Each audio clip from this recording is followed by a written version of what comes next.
Magandang araw po sa inyo lahat. Welcome po sa panibagong reaction video dito sa Makapili TV.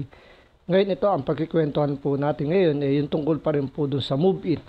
Na Move It rider na inakusahan na ng hold up daw di umano. Ngayon, ito medyo para magkaroon din ng clarification na sino ba talaga yung unang humingi ng tulong. Mali ang nangyari talaga, unang humingi ng tulong is yung pasahero. Pero doon siya sa police station nang hingi ng tulong. At ang nag-deactivate po o nagpasuspindi po sa Move It rider yung yung mismong platform mismo, yung Move It po. So nilagay niya kagad sa preventive suspension yung kanilang rider dahil nga siyempre protocol yun habang nagsasagawa pa ng investigasyon. So hindi po si Rappi Tulfo ang nagpatanggal or nagpasuspinde dito sa Move It rider. Pero yan ang pag-uusapan natin ngayon. Kung totoo ba yung sinasabi ni Atty. Libayan na si Rappi Tulfo yung sumira ng buhay nitong Move It rider. So bago natin simulan yung topic na to, kung hindi ka pa nakasubscribe sa Makapili TV, baka pwede naman pakipindot yung subscribe button at the same time palike na rin ng video. Wala naman pong bayad dyan, kaya pindot na. So panoorin po natin kung paano nasabi ni Atty. Libayan na si Rappi Tulfo ang sumira ng buhay nitong Move It rider. Nag-iyakan na rito at nag-sorry na si Ma'am J.Ann. Ngayon, ang request ko lang, bibigyan ko ng bagong motor itong si Sir Vicente para nang sa hindi na siya kailangan magrenta-renta. Now, pwede mo ba siya maibalik agad-agad? Ito, Idol Sen, babalik po namin po agad siya. Ano po ang request ni Idol Rappi? Kung pwede daw bang maibalik ka agad itong si Move It rider dahil ito ibibilan niya ng motor. So anong sagot, ano ang sagot dito ni Atty. Libayan? Pakinggan. Isa na namang buhay ang matagumpay na sinira ni Rappi Tulfo. Isa na namang buhay ng isang Move It rider ang matagumpay na sinira ni Rappi Tulfo sa Rappi Tulfo in Action. So yun, base kay Atty. Libayan, base sa kanyang critical thinking, si Rappi Tulfo ang sumira dito sa buhay ng Move It rider. Si Rappi Tulfo, after niyang bigyan ng motor, after niyang i-request sa Move It na ibalik siya sa trabaho at linisin yung pangalan nitong Move It rider, si Rappi Tulfo pa rin ang sumira ng buhay nitong Move It rider. Kawawa naman itong Move It rider na to, pagkatapos bigyan ng motor, pagkatapos bigyan ng ibalik sa trabaho, at pagkatapos linisin yung kanyang pangalan, nasira pa ang buhay dahil kay Rappi Tulfo. Tuloy.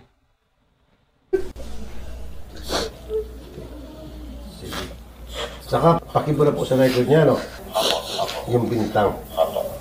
Pero yun, buburahin pa yung record na siya ay pinagbintangang hold-upper. Pero ang sabi ni Atty. Libayan, si Rappi Tulfo ang sumira ng buhay nitong Move It rider. So pagkatapos nung ginawa ni Rappi Tulfo na pagtulong, pagbigay ng motorsiklo, pagbalik sa pagkakatanggal sa pagkasususpend sa Move It, sa platform ng Move It, at paglinis ng kanyang pangalan na siya ay talagang inosente at walang nangyaring pang-hold up, si Rappi Tulfo pa rin na sumira ng buhay ayon dito kay Atty. Libayan. Tuloy. So, balik ka na sa work mo and meron ka ng motor. At pag pinost ko to, makiklear na yung pangalan mo. Sana all ng mga Move It na ganito na maakusahan na ng hold up ng pasahero ay masira rin ang buhay dito kay Senator Rappi Tulfo para mabigyan ng motor. So napakasarap siguro ng ganitong pakiramdam na habang sinisira yung buhay mo ay binibigyan ka ng motor. Ayon kay Atty. Libayan. Salamat sir. Lang na naman gusto namin malinis lang yung pagkataon niya. Isa na namang buhay ang matagumpay na sinira ni Rappi Tulfo.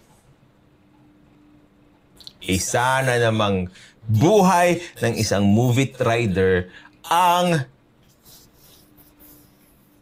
matagumpay na sinira ni Rappi Tulfo sa Rappi Tulfo in Action. Sa inyo, ma'am. Hindi ko talaga alam, ma'am. Pasensya ka na talaga, ma'am. Okay lang po. Kasi Kasi masakit talaga yun eh. Pero yun yung halos buong mundo yung nakakita sa atin. Isang na namang buhay ang naisalba sa pamamagitan ni Senator Raffy Tulfo at ng programa niyang Wanted sa radyo. Nabigyan ng hustisya ang maling pag-aakusa sa isang Move It rider na napagbintangan na ng hold-up. Nabigyan ng hustisya ang isang Move It rider na napagbintangang nasira ang buhay. Dahil sa bintang na siya ay hold-upper, nasira ang kanyang dignidad, naapektuhan ang kanyang pamilya dahil sa ginawa ng pasahero na siya ay pinagbintang hold-upper.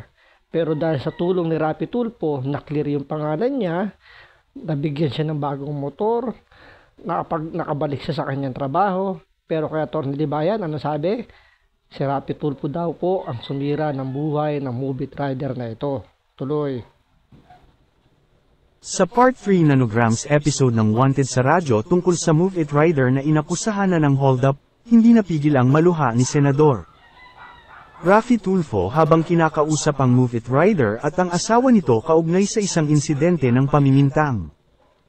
Pagkatapos na bawiin ng babaeng pasahero ang kanyang statements laban sa Move It driver at agad namang tinawagan ni Senator Raffy Tulfo ang General Manager ng Move It app upang magbigay ng updates tungkol sa kaso. Agad namang ibinalik sa trabaho at tatanggalin sa record ang nasabing reklamo ng babaeng pasahero. Oh!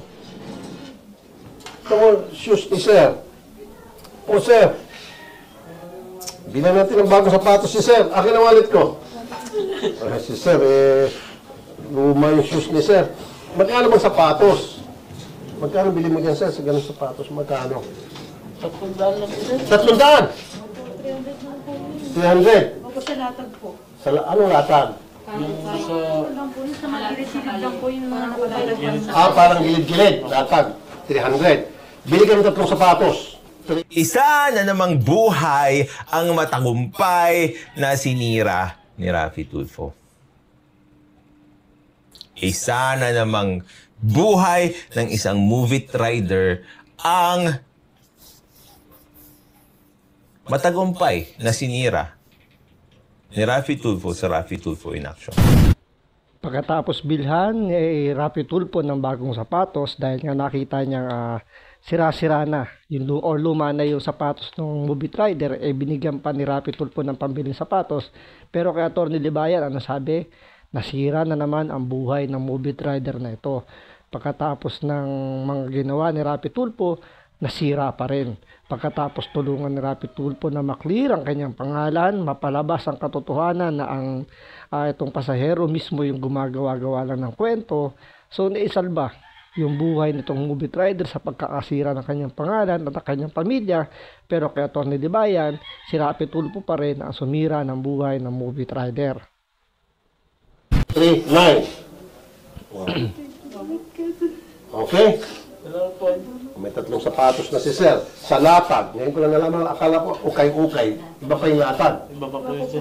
Okay, sige. Meron ng 3 sapatos si Sir. Anong brand yan, Sir? Ano ba ito? Anong pangalan na ito sir? Anong pangalan yan? Adidas? Wave ano? Ano nakalagay? Tata? Pausi? Abibas. Adidas. Paul Smith sir. Paul Smith! Balikan natin ang naging balita ng Frontline Pilipinas noong June 6 tungkol sa naging pagbawi ng statements ng babaeng nagreklamo laban sa Move It rider. Biglang binawi ng pasaherong unang nagreklamo ng akusasyon niyang hinold up siya ng nabook niyang rider. Biglang binawi ng pasaherong unang nagreklamo ng akusasyon niyang hinold up siya ng nabook niyang rider. Isa na namang buhay ang matagumpay na sinira ni Raffy Tulfo. Isa na namang buhay ng isang Move It rider ang matagumpay na sinira ni Raffy Tulfo sa Raffy Tulfo in Action.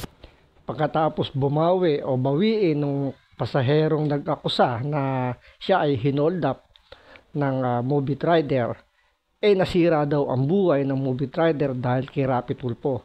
Si Raffy Tulfo po ba ang bumawi o nagsabi sa babae na bawiin yung kanyang statement na siya kumbaga gumagawa-gawa lang ng kwento. Pero kaya Atty. Libayan, si Raffy Tulfo ang sumira ng buhay ng Move It rider. May sinabi ba sa balitang ito ng Frontline Pilipinas noong June 6 na unang nagreklamo sa Wanted sa radyo ang babae? Wala po. Walang sinabing ganoon. Kahit hindi natin gamitan ng critical thinking ito ay madaling mage gets ang balita na ang babae ang unang nagreklamo na hinold up siya ng Move It rider. Totoo naman eh. Bali, ito lang ang pinakabuod ng kwento na yan. Ang sinisisi rito ni Atty. Libayan, itong balita na sinasabi niya na hindi pinaliwanag ng maayos or yun yung pagkakaintindi niya doon sa balita. Ngayon, dahil nga ayaw niyang bawiin or hindi ayaw niyang ayaw niyang bawiin yung kanyang mga sinabi, mga akusasyon na si Rapi Tulfo yung sumira ng buhay, parang ibinapahid niya ngayon yung pagkakamali dito sa Frontline Pilipinas. So, request lang sana sa Frontline Pilipinas, next time po kung magbabalita kayo, lalo na at ang topic ninyo ay tungkol kay Rapi Tulfo, medyo babawan nyo lang po yung pagpapaliwanag para mas naiintindihan po ng mga nanonood sa inyo na ang ginagamit atay. Kasi medyo nahihirapan silang arukin yung inyong ibinabalita. So, ang ending kayo pa kasi yung nasisisi kasi hindi nyo inaayos yung balita nyo. So, next time, kung magbabalita kayo, especially nga, ulitin ko po, especially kung si Rapi Tulfo ang inyong topic at magandang balita pabor kay Rapi Tulfo, medyo isagad nyo sa pinakamababaw na pagkakapaliwanag para kahit papano yung mga gumagamit ng atay, kahit papano maintindihan man nila ito ng konti. Kasi kung medyo tataasin nyo ng pagpapaliwanag, baka hindi maintindihan ng mga hindi gumagamit ng critical thinking. Baka ang ginagamit critical liber. So, yun ang pinaka moral lesson po para sa inyong mga nagbabalita. Hindi na sa Frontline Pilipinas siguro, sa lahat ng mainstream media. So, medyo babawan po ninyo yung pagpapaliwanag kasi nahihirapang intindihin ng mga gumagamit ng video nyo, yung mga nagre-react sa mga ginagawa nyo balita. At yun nga, para hindi naman sila mapahiya or hindi sila malagay sa alanganin tulad nung sinasabing si Rapi Tulfo daw yung sumira ng buhay ng Move It rider. So, dahil hindi niya naintindihan yung balita or talagang sinadya niyang hindi intindihin yung balita or baka naman, yun yung pagkakakwento sa kanya ng kanyang mga anti-Tulfonatics vloggers or supporters, subscriber, yun yung pinaniniwalaan niya.